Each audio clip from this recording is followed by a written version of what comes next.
Good morning सभी को। हम लोग पढ़ रहे हैं एमपी बोर्ड क्लास 10th का मैथ, जिसमें कल तक हम लोग 3.5 पढ़ चुके थे और 3.6 के पहले के सभी सवाल बता दिए थे हमने। इसमें जितने भी समीकरण बनने थे हम समीकरण बता चुके थे और हम आपको कल बता चुके थे कि आपको इसके जितने भी सवाल हैं वो विलोपन, प्रतिस्थापन या बज्रगुणन किसी भी विधि से आप कर सकते हैं। आज 3.6 के दूसरे के सवाल होंगे। 3.6 के दूसरे का पहला जो सवाल है वो है ऋतु धारा के अनुकूल 2 घंटे में 20 किलोमीटर तैर सकती है। जो ऋतु है वो धारा के दिशा में 20 किलोमीटर 2 घंटे में तैर सकती है। यहाँ पे बात की जा रही है धारा की दिशा में। धारा की दिशा का मतलब है कि यदि नदी जो होती, नदी यदि एक ही जिस साइड बह रही है, आप यदि उसी साइड अपनी नाव बहाएंगे या तैरेंगे, कुछ भी करेंगे, तो आपको पता है कि जिस साइड नदी बह रही है आप उसी साइड यदि तैरेंगे तो आप स्पीड से उस साइड जाएंगे। और यदि जिस साइड नदी बह रही है और आप दूसरी साइड से आएंगे तो आपको क्या होगा, जो धारा है धारा को काटना पड़ेगा, या धारा जितनी स्पीड से जा रही है आपको उससे ज्यादा स्पीड लगा के, ज्यादा अपनी मेहनत लगा के आगे आना होगा, तो आप उसको माने आगे चल सकते हैं, नहीं तो आप उसी दिशा में वापस लौट जाएंगे। तो इसी प्रकार से इसमें कहा गया है कि जो ऋतु है वो धारा के अनुकूल 2 घंटे में 20 किलोमीटर तैर सकती है या तैरती है। आगे कहा गया है और धारा के प्रतिकूल 2 घंटे में 4 किलोमीटर तैर सकती है। देखो 2 घंटे में वहां पे जो धारा के अनुकूल दिशा है उसमें 20 किलोमीटर तैर रही है और दूसरी साइड प्रतिकूल जब तैरती है तो 2 घंटे में ओनली 4 किलोमीटर तैर पा रही है। आगे कहा गया है उसकी स्थिर जल में तैरने की चाल तथा धारा की चाल ज्ञात कीजिए। तो उसकी जो स्थिर जल है उसमें तैरने की चाल और धारा की चाल ज्ञात कीजिए। यहाँ पे हमने आपको बताया था कि जो स्थिर जल में चाल होगी और जो धारा की दिशा में चाल होगी आपको वही x और y मानना पड़ेगा। आप जब जी x और y मान लेंगे तो आप उसके अनुसार सवाल करेंगे, क्योंकि जो आपको दिया गया होता है आप उसी को x और y मानते हैं। 3.5 3.6 दूसरा का पहला सवाल। तो इसमें हम मानेंगे सबसे पहले उन्होंने पूछा, उन्होंने कहा है कि तो उसकी स्थिर जल में तैरने की चाल तथा धारा की चाल ज्ञात कीजिए। तो हम कहेंगे ऋतु माना कि ऋतु की स्थिर जल में चाल x किलोमीटर प्रति घंटा है। उसकी जो स्थिर जल में चाल है वो हो गई है x किलोमीटर प्रति घंटा तथा धारा की चाल बताएं तो धारा की चाल y किलोमीटर प्रति घंटा है। ऋतु की स्थिर जल में चाल हो गई है x किलोमीटर और धारा की चाल जो है वो y किलोमीटर प्रति घंटा हो गई है। अब आगे हम देखते हैं, उसने आगे आपसे कहा है कि वो जो ऋतु है वो एक साइड धारा की दिशा में जाती है और एक साइड धारा की विपरीत दिशा में। तो हम देखेंगे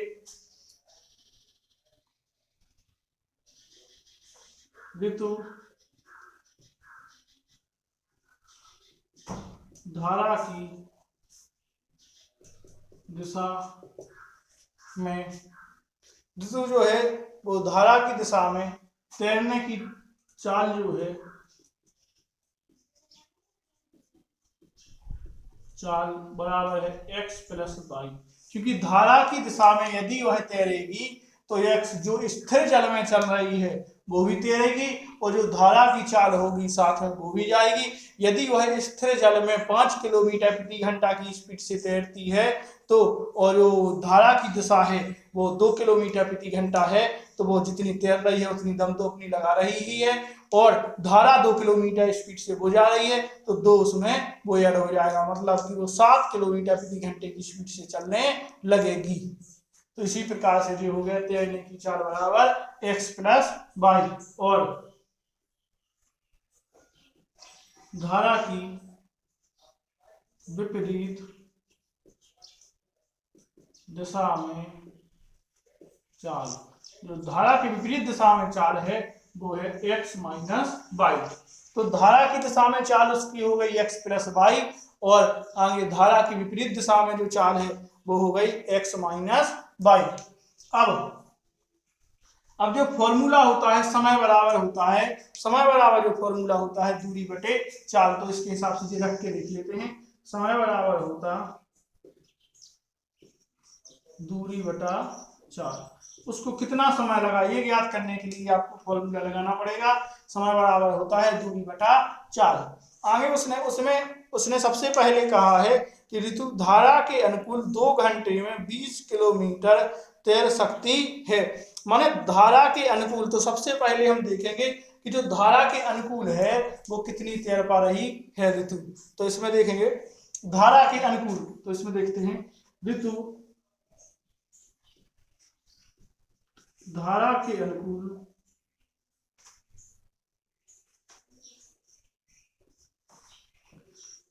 धारा के अनुकूल 2 घंटे में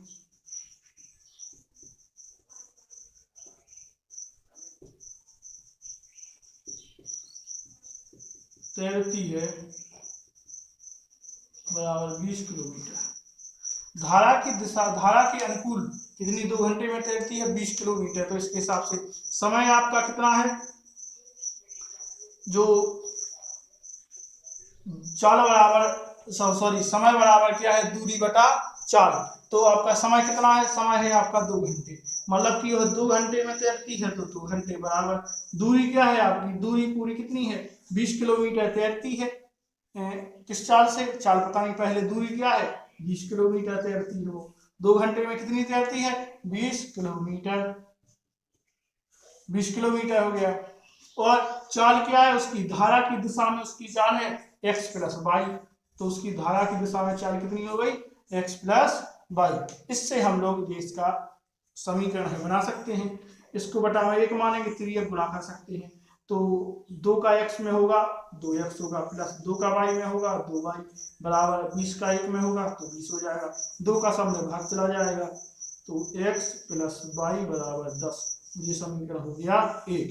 यदि आप विलोपन प्रतिस्थापन से करेंगे तो इसी समीकरण से चलेंगे, और यदि आपको बज्रगुणन से करना है तो इस 10 को इस साइड लाएंगे। ठीक है भाई। आगे उसने कहा है, आगे अब ये धारा के अनुकूल हो गई। आगे उसने कहा था कि वो प्रतिकूल, धारा के प्रतिकूल 2 घंटे में 4 किलोमीटर चलती है। तो अब धारा के प्रतिकूल देखते हैं। धारा के प्रतिकूल, तो धारा के प्रतिकूल 2 घंटे में कितनी चलती है, 2 घंटे में तैरती है। 2 घंटे में कितनी तैर, 4 किलोमीटर। तो धारा के प्रतिकूल वो 2 घंटे में 4 किलोमीटर तैर रही है। तो इसमें देखेंगे समय कितना है, समय 2 ही है, और जो दूरी है वो कितनी हो रही है, वो 4 किलोमीटर तैर रही है। और किसकी, धारा के प्रतिकूल माने x माइनस वाई।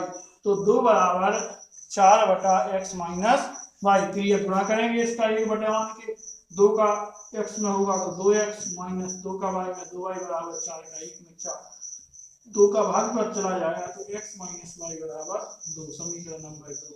अब आप इसको समीकरण 1 व 2 को विलोपन या प्रतिस्थापन किसी विधि से कर सकते हैं। तो हमारा जो समीकरण वो सवाल 1 है, दूसरे का वो पहला सवाल हो गया है, और आप लोग इसके आगे स्वयं हल करेंगे, क्योंकि विलोपन प्रतिस्थापन और बज्रगुणन आप लोगों की विधियां जो हैं वो सब हो गई हैं, और आपको इसको करने में कोई भी प्रॉब्लम नहीं आना चाहिए।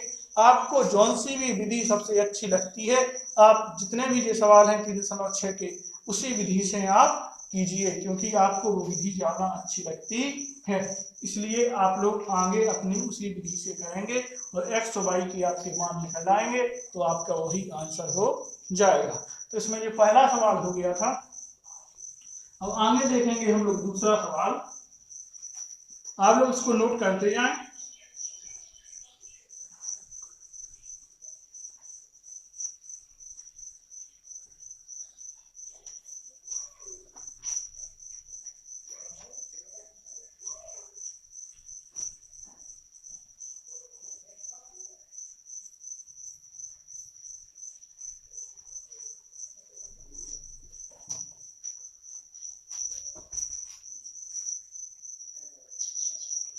दूसरा सवाल है।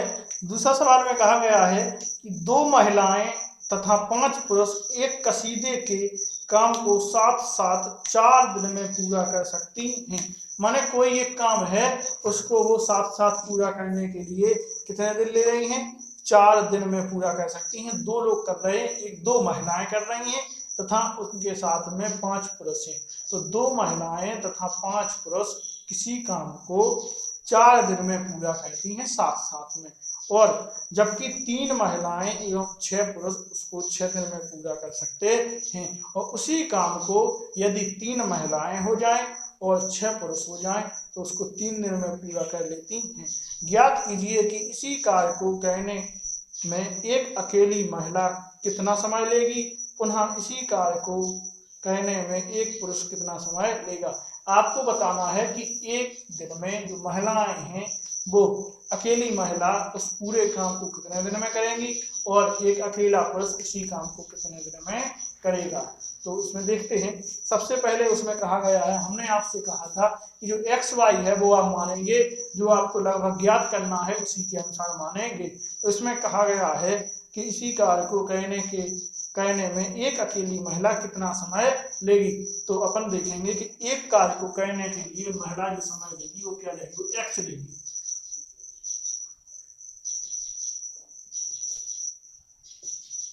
माना एक कार्य को करने में अकेली महिला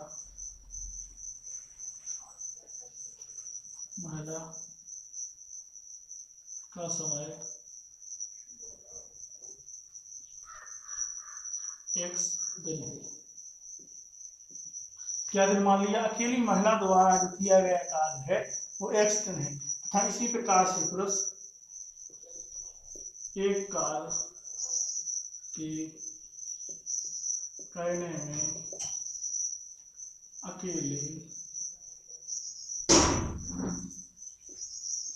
पुरुष का समय 22 दिन है।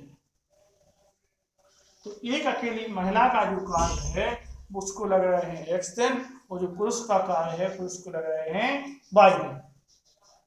आगे हमें देखना है कि एक दिन में जो महिला है कितना काम कर सकती है।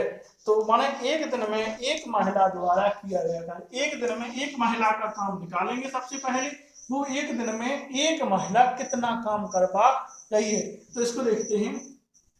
एक महिला द्वारा एक दिन में किया गया कार्य, एक महिला द्वारा एक दिन में किया गया कार्य बराबर एक दिन है, और नीचे महिला काम कितने समय में कर रही है, एक्स समय में। तो जितने दिन है बटा जितना काम है एक्स। इसी प्रकार से पुरुष हो जाएगा, एक पुरुष द्वारा एक दिन में किया गया कार्य,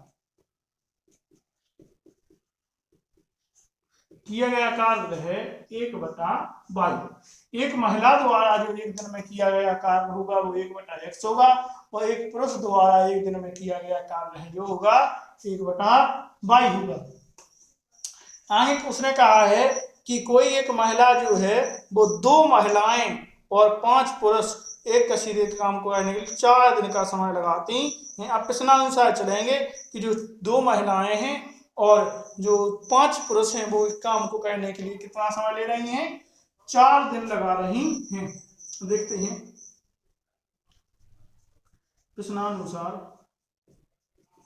प्रश्नानुसार में उसने कहा है कि जो महिलाएं हैं वो कितनी महिलाएं हैं?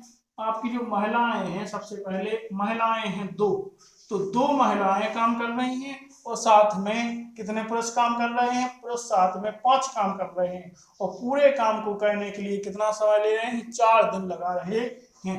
तो इसके हिसाब से होगा 2 महिलाएं होगा तो 2x होगा और प्लस 5 पुरुष होगा तो 5/y होगा।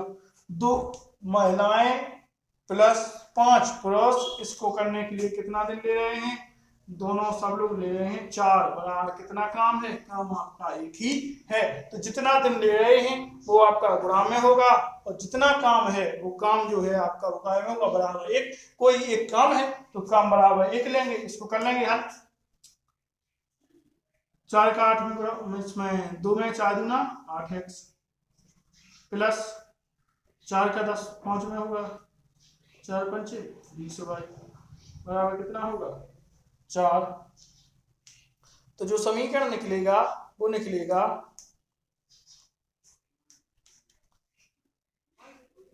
4। यदि आप ऐसा भी कर सकते हैं इसको डायरेक्टली 2x प्लस 5/y बराबर 1/4, क्योंकि गुणा में है अंदर जाएगा तो बाहर हो जाएगा, ये हो जाएगा आपका भाग में। ठीक है, तो 1/4 हो जाएगा। यहाँ पे हमें समीकरण बनाने के लिए करना पड़ेगा कि आपको पहले ही बता चुके हैं कि हम मानेंगे 1/x बराबर p और 1/y बराबर मानेंगे q। उस हिसाब से ये करेंगे तो 1/p और q में लिखेंगे कि ये हो जाएगा 2p प्लस 5q बराबर 1/4। 2p प्लस 5q बराबर 1/4। तो नीचे वाले जो 4 है इसका गुणा इन दोनों में हो जाएगा। तो 4 दूना 8p प्लस 4 पंचे 20q बराबर 1। तो 8p प्लस 20q बराबर कितना हो गया? बराबर हो गया 1। इसको समीकरण नंबर मान लेंगे 1। आपको यदि विलोपन से करना है तो उस हिसाब से करेंगे, प्रतिस्थापन से करना है तो उस हिसाब से कर सकते हैं। यदि बज्रगुणन से करना है तो आप एक साइड लाएंगे, माइनस का हो जाएगा। आगे पुनः प्रश्नानुसार कहा गया है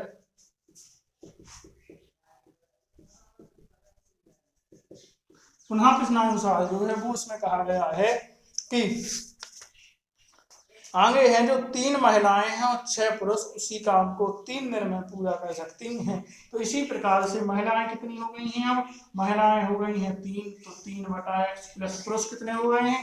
पुरुष हो गए हैं आपके 6 पुरुष, तो 6y और कितने दिन में कर रहे हैं? 3 दिन में कर रहे हैं बराबर कितना हो गया? 1।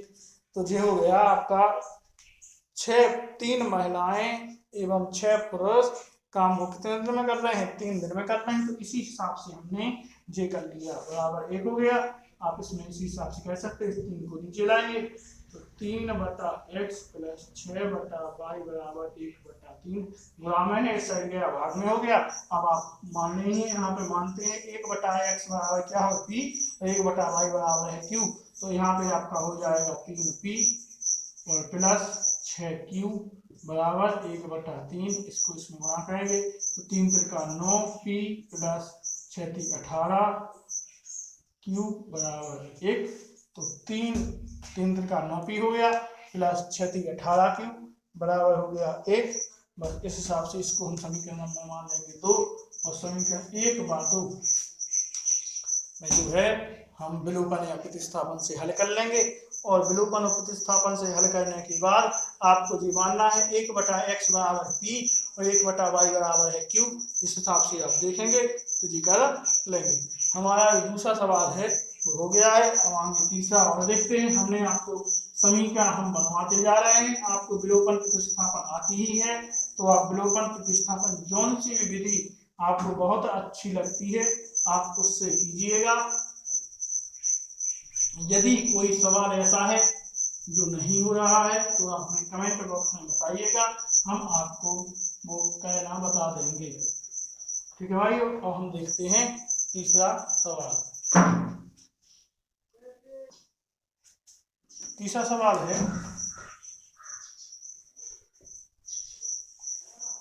तीसरे सवाल में आपसे कहा गया है कि रूही 300 किलोमीटर दूरी पर स्थित अपने घर जाने के लिए कुछ दूरी रेलगाड़ी द्वारा तथा कुछ दूरी बस द्वारा तय करती है। जो रूही है उसका घर है यहाँ से 300 किलोमीटर दूर, तो वो घर जाने के लिए कुछ दूरी रेलगाड़ी द्वारा तय करती है और कुछ दूरी वह बस द्वारा तय करती है। आगे कहा गया है, यदि वह 60 किलोमीटर रेलगाड़ी द्वारा तथा शेष बस द्वारा यात्रा करती है तो उसे 4 घंटे लगते हैं। यदि वह रेलगाड़ी से जाती है 60 किलोमीटर और बाकी जितनी भी दूरी बची, मतलब कि 300 कुल दूरी है, जिसमें से 60 यदि रेलगाड़ी द्वारा जाती है तो बस के लिए बची आपकी 240। तो वह 240 दूरी बस द्वारा तय करती है, उसको कुल दूरी में लगते हैं 4 घंटे। आगे कहा गया है, यदि वह 100 किलोमीटर की दूरी रेलगाड़ी द्वारा तथा शेष बस द्वारा तय करती है तो उसे 10 मिनट अधिक लगते हैं। यदि 100 किलोमीटर रेलगाड़ी द्वारा और बस द्वारा कम कहती है, माने बस द्वारा जो दूरी होगी वो होगी 200 किलोमीटर, क्योंकि कुल दूरी 300 किलोमीटर थी, तो उसको कितना समय लगता है, 4 घंटे अधिक लगते हैं। तो रेलगाड़ी एवं बस की चाल ज्ञात कीजिए। आपको रेलगाड़ी तथा बस दोनों की चाल ज्ञात करनी है। तो सबसे पहले हम मान लेंगे माना कि रेलगाड़ी की चाल और माना कि बस की चाल। देखते हैं, माना कि रेलगाड़ी की चाल x किलोमीटर प्रति घंटा है। रेलगाड़ी की चाल हो गई है x किलोमीटर प्रति घंटा तथा बस की चाल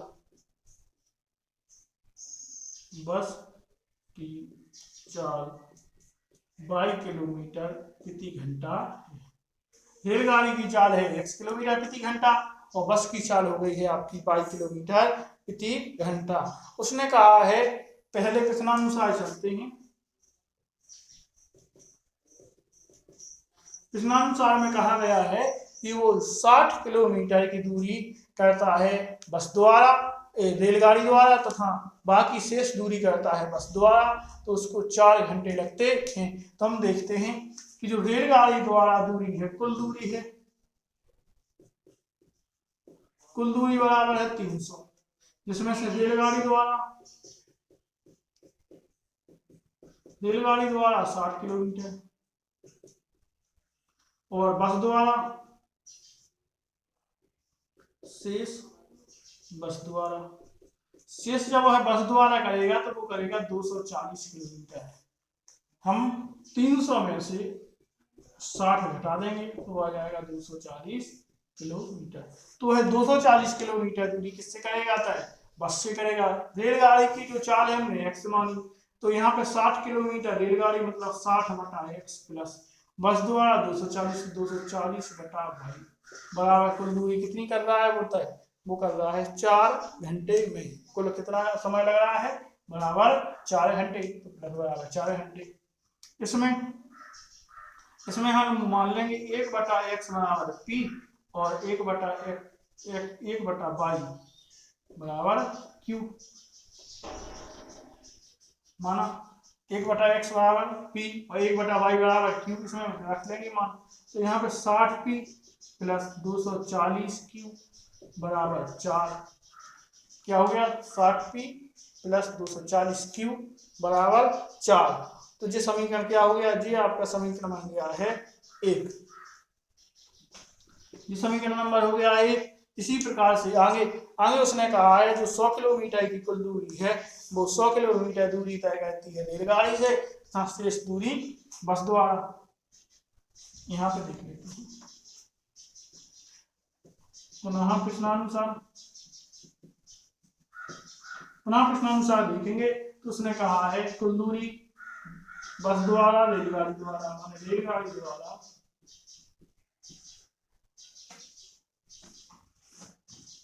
रेलगाड़ी द्वारा तय करेगा वो 100 किलोमीटर।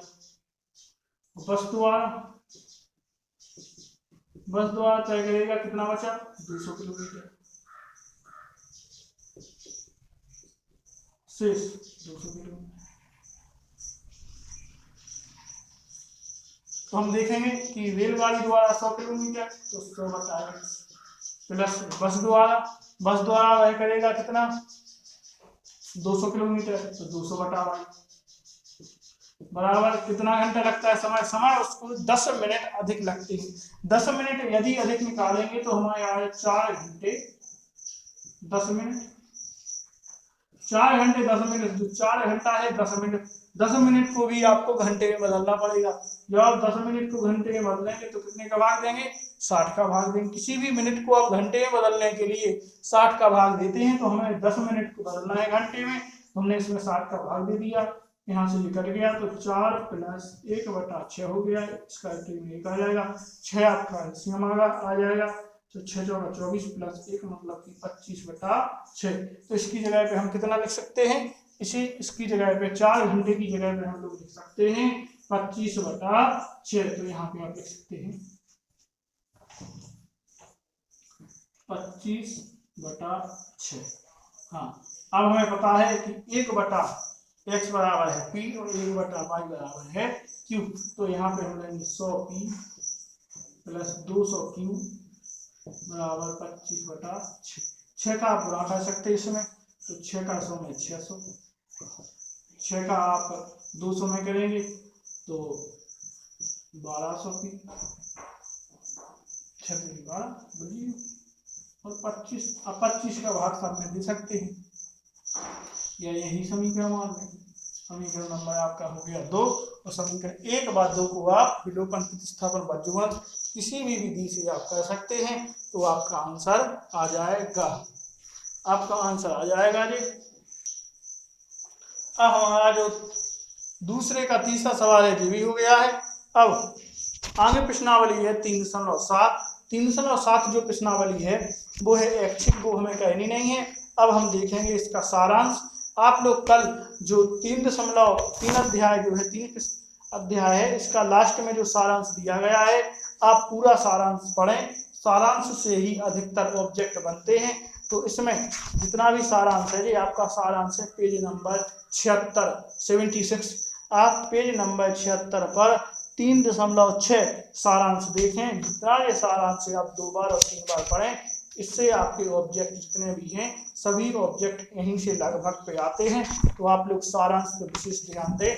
कल से हमारा जो होगा वो 4 अध्याय स्टार्ट होगा। 4 अध्याय है द्विघात समीकरण। हम आपको द्विघात समीकरण के बारे में कल बताएंगे। 3.7 ऐच्छिक है, परीक्षा की दृष्टि से नहीं है, तो हम वो नहीं पढ़ेंगे। आगे हम कल 4 अध्याय स्टार्ट करेंगे।